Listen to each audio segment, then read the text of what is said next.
Apakah Anda memiliki gaji yang pas-pasan? Karena itu menjadi malas mengelola keuangan. Nah, di video kali ini akan saya jelaskan bagaimana mentransisikan diri Anda yang hidup dari gaji yang pas-pasan menuju kekayaan. Mengelola keuangan merupakan keterampilan penting yang seringkali dihadapi oleh banyak individu yang mendapatkan gaji pas-pasan. Keterbatasan finansial dapat menjadi tantangan. Namun, banyak sekali tokoh terkenal yang telah berhasil mengatasi kondisi seperti ini. Contohnya, Warren Buffett, Dave Ramsey, dan sebagainya.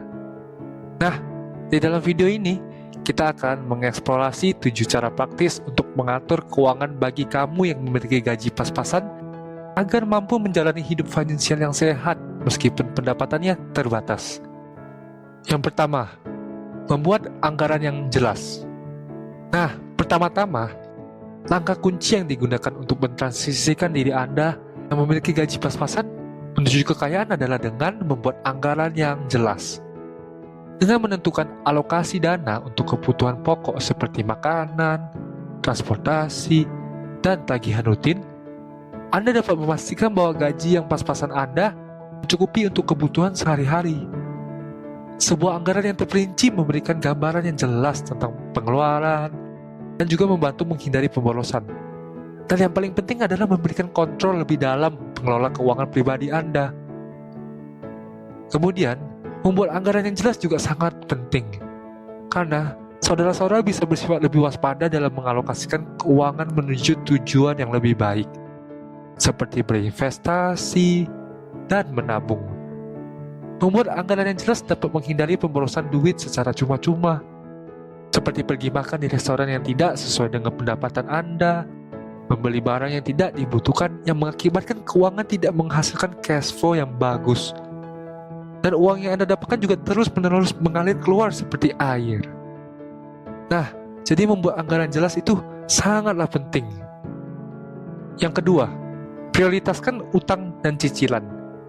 Penting untuk memprioritaskan pembayaran utang dan cicilan. Dengan mengelola utang secara efisien, individu dapat menghindari beban bunga yang tinggi dan juga melindungi skor kredit mereka dengan cara menyelesaikan utang dengan cepat. Menyelesaikan utang dengan cepat membuka peluang untuk pengelola uang yang lebih baik dan juga membangun stabilitas finansial jangka panjang. Nah, jika Anda terbebas dari utang, maka Anda dapat menghasilkan cash flow atau uang yang masuk ke dalam kantong Anda lebih lancar dan banyak, sehingga Anda dapat menggunakan uang tersebut untuk tujuan yang lebih bagus, seperti berinvestasi, berdana, dan sebagainya. Untuk menciptakan cash flow yang positif atau aliran uang yang lebih baik, usahakan menghindari utang yang konsumtif. Yang ketiga, investasikan dalam pendidikan keuangan. Investasi dalam pendidikan keuangan sangatlah penting. Pemahaman yang kuat tentang prinsip-prinsip keuangan pribadi seperti investasi, tabungan, dan manajemen risiko dapat memberikan fondasi yang kokoh untuk pengelolaan uang yang efektif. Nah, jadi melalui pendidikan, individu dapat mengembangkan kebijaksanaan finansial dan mengambil keputusan yang lebih cerdas terkait dengan investasi dan alokasi dana. Selain itu, Warren Buffett juga mendukung para individu-individu dari kelas bawah, menengah, maupun atas untuk senantiasa memahami ilmu keuangan. Charlie Munger, yang merupakan tangan kanan Warren Buffett, juga pernah mengatakan bahwa barang siapa yang terus-menerus belajar akan terus-menerus meningkat. Selain mempelajari ilmu keuangan, mempelajari ilmu self-development juga sangat penting. Tetapi kita akan tinggalkan topik ini di video yang akan datang. Yang keempat, cari sumber penghasilan tambahan. Penting untuk memahami bahwa gaji pas-pasan tidak selalu menjadi batas akhir. Kita menekankan pentingnya mengubah paradigma mengenai sumber pendapatan.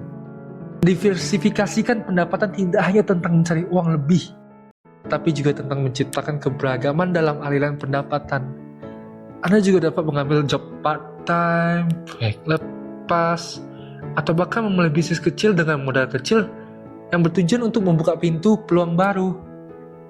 Kita juga dapat melihat bahwa keberagaman pendapatan memberikan keunggulan dalam mengatasi fluktuasi ekonomi atau bahkan pemutusan hubungan kerja. Berinvestasi dalam keterampilan tambahan atau mengeksplorasi bakat yang dapat menjadi peluang bisnis adalah langkah yang cerdas untuk meningkatkan stabilitas finansial jangka panjang. Selain itu, dengan penghasilan tambahan, Anda juga dapat berinvestasi uang tersebut demi kesehatan finansial jangka panjang. Yang kelima, jaga kesehatan finansial dengan asuransi. Asuransi seringkali dianggap sebagai pengeluaran yang tidak perlu, terutama bagi mereka dengan pendapatan yang terbatas. Justru, asuransi adalah investasi dalam kesejahteraan finansial jangka panjang. Nah, dengan memiliki asuransi yang sesuai, individu melindungi diri mereka dari dampak finansial yang dapat muncul akibat kejadian yang tak terduga. Penting untuk menemukan jenis asuransi yang sesuai dengan kebutuhan dan kemampuan finansial. Asuransi kesehatan misalnya, dapat membantu mengurangi beban biaya perawatan medis.